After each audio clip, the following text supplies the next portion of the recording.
Nunca pensé que, a mis 53 años, me encontraría siendo la fascinación prohibida de uno de mis estudiantes. Creí que mi vida estaría definida por la estabilidad y la serenidad propias de la edad. Había aprendido a disfrutar de la paz interior y a convivir en equilibrio con mis años. Sin embargo, nunca me pasó por la mente que dejaría de ser únicamente una guía académica para él. No solo lo orienté en sus estudios. Poco a poco, terminé enseñándole cosas que jamás imaginé compartir. Fue un riesgo que acepté sin medir sus consecuencias, un fuego que encendí sin pensar hasta dónde podría arder. Antes de comenzar, no olvides dar like y suscribirte al canal para no perderte de nada.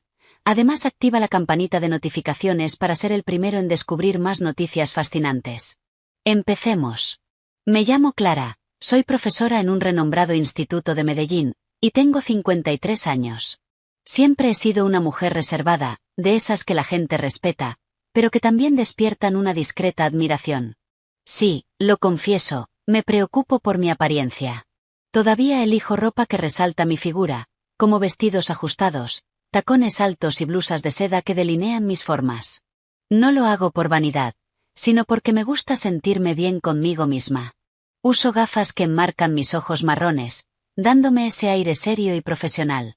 Mi cabello castaño, que cae justo por los hombros, siempre luce impecable. Me han dicho que poseo una elegancia natural, una combinación entre sobriedad y sensualidad que nunca busqué, pero que inevitablemente parece acompañarme. Todo cambió hace unos meses, cuando Mateo, uno de mis alumnos, volvió a cruzarse en mi camino. Acababa de cumplir 18 años, pero lo conocía desde mucho tiempo atrás. Su madre y yo fuimos vecinas durante años, y lo recordaba como el niño inquieto que corría por las calles jugando. Jamás imaginé que aquel pequeño travieso crecería hasta convertirse en un joven tan distinto. Mateo era alto, con una sonrisa traviesa que parecía guardar secretos que nadie más conocía. Había algo hipnótico en su mirada, una intensidad que daba la impresión de desentrañar misterios ocultos, como si pudiera ver más allá de las palabras. Desde el primer día de clases, sentí que algo en él no encajaba del todo, pero no podía precisar qué era. Sus comentarios siempre llevaban un filo, una provocación que me ponía en jaque.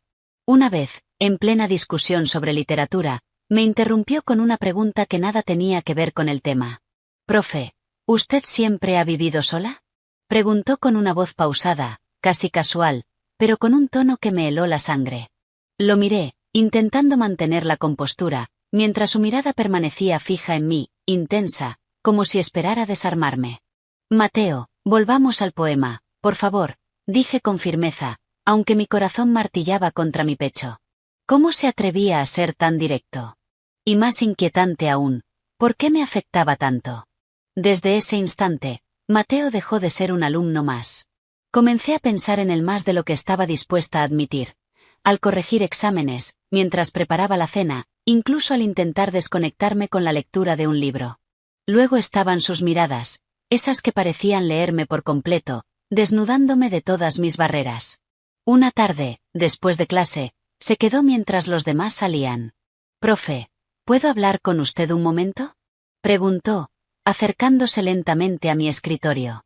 Había algo en su voz, una calma que me puso los nervios de punta. «Claro, Mateo, dime», respondí, esforzándome por parecer tranquila. Él sonrió, una sonrisa enigmática que no lograba descifrar. «Solo quería decirle que no está sola en esto», dijo, y antes de que pudiera reaccionar, se dio la vuelta y salió del salón, dejándome allí, paralizada. Esa noche, su frase resonó una y otra vez en mi mente. «¿En esto?». No podía entender a qué se refería, pero tampoco podía dejar de pensar en él. La situación se volvió más inquietante cuando comencé a recibir mensajes anónimos. Al principio eran enigmáticos. «La verdad siempre sale a la luz», o «todos tenemos secretos». Pero luego se tornaron personales. Una tarde, al llegar a casa, encontré una nota en mi puerta: «Nos vemos mañana en clase». Podría haber sido de cualquiera, pero yo lo sabía. Era Mateo. Y aunque me aterraba, algo en todo esto despertaba una parte de mí que creía olvidada. Una noche, mientras corregía exámenes, mi teléfono vibró. Era un mensaje de un número desconocido. «¿Pensando en mí?», decía. Mi corazón se detuvo por un segundo. Intenté ignorarlo, pero llegó otro. Porque yo no puedo dejar de pensar en usted. Tomé el teléfono, con las manos temblorosas, y respondí. ¿Quién eres? La respuesta no tardó. Usted sabe quién soy. Los días que siguieron fueron un caos. En clase, Mateo continuaba con comentarios que, aunque parecían inofensivos para los demás, estaban cargados de dobles sentidos que solo yo comprendía. Cada mirada, cada palabra suya, era un recordatorio de la tensión que había entre nosotros. Todo culminó un viernes. Tras una larga reunión de profesores, regresé al instituto a recoger unos papeles olvidados. En el estacionamiento, lo vi. Apoyado en su moto, con esa sonrisa que era una mezcla de desafío y deseo. No deberías estar aquí a estas horas, le dije, intentando imponer autoridad. Él dio un paso hacia mí, acercándose lo suficiente para que pudiera oler su colonia. Estaba esperando asegurarme de que llegara bien, respondió, con voz baja y envolvente. Sentí que mi determinación flaqueaba. Mateo, esto tiene que parar, dije, aunque mi voz sonó más débil de lo que quería. No puedo, susurró, mirándome con una intensidad que me dejó sin aliento. Y entonces, antes de que pudiera detenerlo, me besó. Fue como si el tiempo se detuviera, como si todo el universo conspirara para dejarnos solos en ese instante. Por un momento intenté resistirme, pero luego me rendí. Todas las emociones reprimidas explotaron en un solo acto de abandono, y nos dejamos llevar. Terminamos en un aula vacía, ocultos en la penumbra, dejando que las emociones que habíamos contenido durante semanas se desbordaran.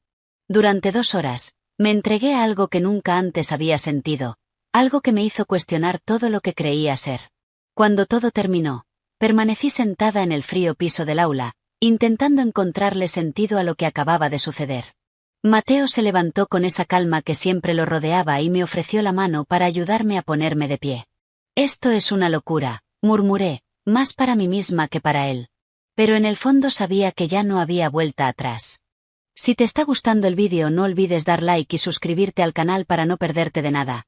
Además activa la campanita de notificaciones para ser el primero en descubrir más noticias fascinantes.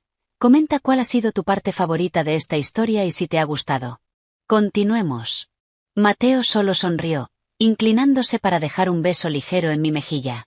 Tal vez, dijo con calma, pero, profe, usted sabe que no puede resistir.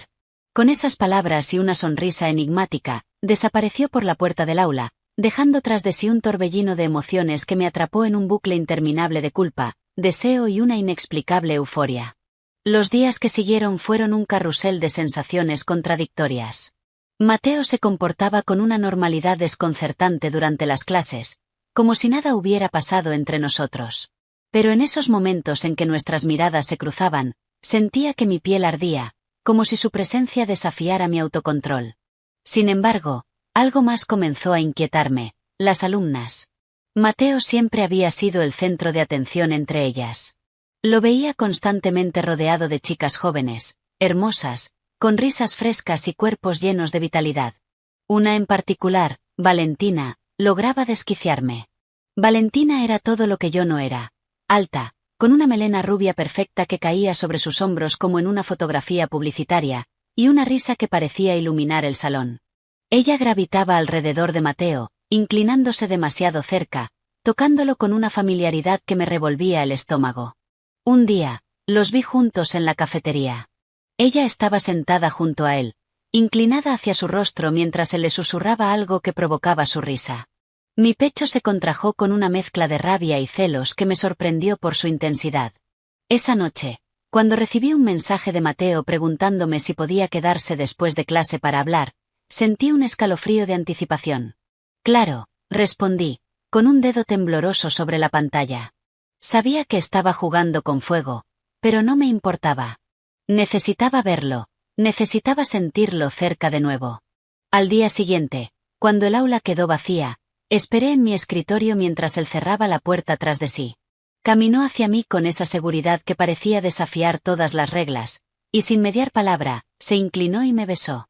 Fue un beso cargado de todo lo que había estado reprimiendo: emoción, miedo, deseo. Antes de darme cuenta, mis manos se aferraban a su camisa, buscando algo que ni siquiera podía definir. Mateo, esto está mal, murmuré entre besos, intentando aferrarme a una moralidad que parecía desmoronarse. Entonces, ¿por qué se siente tan bien? Susurró él, con una sonrisa que derritió mi resistencia. Desde ese momento, no hubo marcha atrás. Empezamos a encontrarnos después de clase, siempre en la clandestinidad, en un juego tan emocionante como peligroso. Pero mientras esos encuentros avivaban una parte de mí que creía perdida, también despertaban un monstruo que no podía ignorar: los celos. Lo veía con Valentina, o con cualquier otra, y sentía una punzada en el corazón que no lograba controlar. Una tarde, después de cruzarlos en la biblioteca, no pude más. Cuando Mateo llegó al salón, exploté. ¿Qué haces con Valentina? Le solté, con una voz más alta de lo que pretendía. Él me miró, sorprendido al principio, pero luego esa sonrisa traviesa que conocía tan bien apareció en su rostro. ¿Está celosa, profe?, preguntó, acercándose. No seas ridículo, respondí, aunque mi voz carecía de firmeza. Mateo ya estaba demasiado cerca. Su mano acarició mi mejilla, y toda mi resolución se hizo añicos. No tiene que preocuparse por nadie más, dijo suavemente antes de besarme. Y como siempre, me olvidé del mundo. Esa noche fue diferente. No fue en el aula ni en ningún rincón del instituto, sino en mi casa. Mateo se mostró más intenso, más profundo, como si supiera que ese momento debía ser único. Pero cuando todo terminó y lo vi dormido a mi lado, la realidad me golpeó con más fuerza que nunca.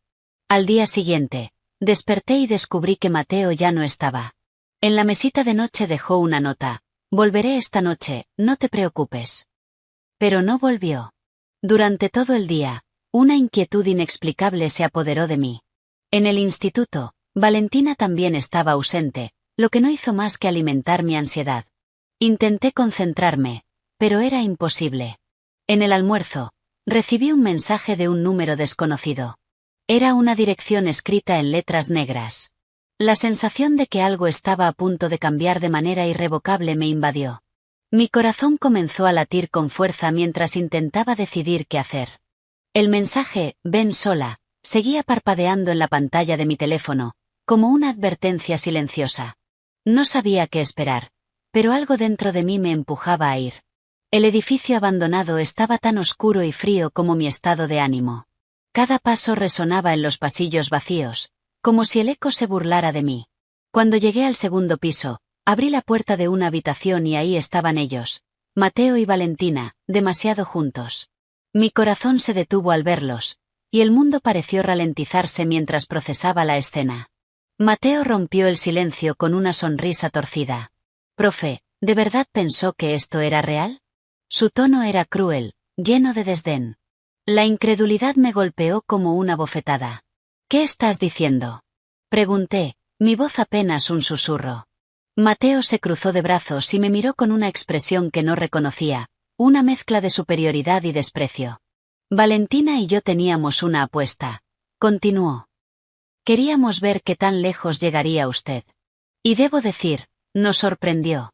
Superó nuestras expectativas. La risa de Valentina llenó el aire, una risa fría, carente de compasión. Eres más fácil de lo que pensé, dijo ella, clavando su mirada en mí con un brillo cruel en sus ojos. Cada palabra era un puñal. Quise gritar, salir corriendo, pero mis pies no respondían. Estaba paralizada, atrapada en un torbellino de humillación y traición. Mateo dio un paso hacia mí, todavía sonriendo. Pero no se preocupe, profe, siempre la recordaré. Fue una experiencia única. No recuerdo cómo salí de ese lugar. Mis piernas se movieron automáticamente, mi mente nublada por el dolor. Cuando finalmente llegué a casa, todo el peso de lo que acababa de suceder cayó sobre mí. Me desplomé en el suelo y lloré como nunca antes. Las lágrimas parecían interminables, pero mientras caían, algo dentro de mí comenzó a cambiar. El dolor y la humillación se transformaron lentamente en determinación. No iba a dejar que Mateo y Valentina tuvieran el poder de destruirme. Al día siguiente, fui al instituto como si nada hubiera pasado. Sabía que ellos estarían allí, observándome, esperando ver si había colapsado. Pero no les daría esa satisfacción. Durante días recopilé evidencia, mensajes, fotografías, e incluso grabaciones que había obtenido de las cámaras de seguridad que había instalado recientemente en casa. Cada fragmento era un recordatorio doloroso, pero también una herramienta para recuperar mi dignidad. Finalmente, con todo en mano, me dirigí a la dirección del instituto. Al entrar en la oficina del director, respiré hondo y conté todo. No solo expuse a Mateo y Valentina, también confesé mi propia parte en la historia. Sabía que enfrentaría consecuencias, pero también sabía que era la única manera de limpiar mi conciencia. Las decisiones que había tomado eran erróneas, pero no iba a permitir que ellos continuaran manipulando la situación. Cuando salí de esa oficina, sentí una extraña mezcla de alivio y resignación. Había perdido mucho, mi reputación, mi posición, y la confianza que alguna vez tuve en mí misma. Pero también había ganado algo invaluable, la certeza de que nadie volvería a jugar con mi vida. Mientras reflexionaba sobre todo lo que había ocurrido, me di cuenta de algo importante. A veces, el dolor y la traición son necesarios para abrir los ojos, para ayudarnos a recordar quiénes somos y qué realmente merecemos. Había cometido errores, pero también había aprendido. Mi dignidad, aunque golpeada, seguía intacta. Y esa, me prometí, nunca volvería a estar en juego. Si te ha gustado el vídeo, no olvides dar like y suscribirte al canal para no perderte de nada. Además, activa la campanita de notificaciones para ser el primero en descubrir más noticias fascinantes. Hasta la próxima.